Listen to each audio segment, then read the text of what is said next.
বল্টু, কি এত টেনশন করিস? টেনশন তো একটা, কেলটু শুনেছিস নাসিরুদ্দিন পাটোয়ারি নাকি বলেছে জিয়াবাদ আর মুজিববাদ এখন চলে না। আরে এগুলো কিভাবে চলে না? পুরো দেশের রাজনীতি তো এই দুইটা নামের ওপর দাঁড়িয়ে আছে। আমি একটা জিনিস চিন্তা করে পারি না, এই নাসিরুদ্দিন পাটোয়ারি এত বড় কথা বলতে পারে কি করে?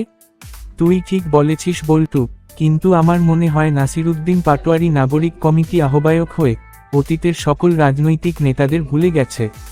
নাসিরুদ্দিন নিজে জানে না সে যে জনশূন্য দলে আহ্বায়ক, সেটা তার জানা নাই।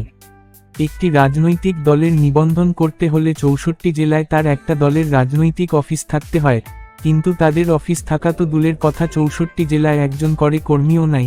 বেটা বুকা চন্তধি।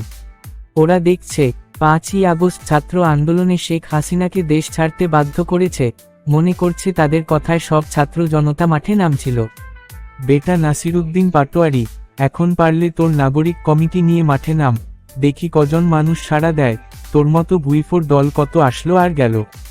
আমি বল্টু চ্যালেঞ্জ করলাম, নাসিরুদ্দিন পাটোয়ারির নাগরিক কমিটির বাংলাদেশে কোন চিহ্ন থাকবে না? তুই ঠিক বলেছিস বল্টু, নাগরিক কমিটির মতো এ রকমে কত কিং পার্টি দেখলাম। বেটা নাসিরুদ্দিন ভালো হয়ে যা, আর যদি মুজিববাদ নিয়ে একটা বাজে কথা বলিস, তাহলে বাংলা জমিনে তোর ঠাঁই হবে না। বাংলাদেশ নামক দেশটা হতো না যদি শেখ মুজিবুর রহমানের জন্ম না হতো।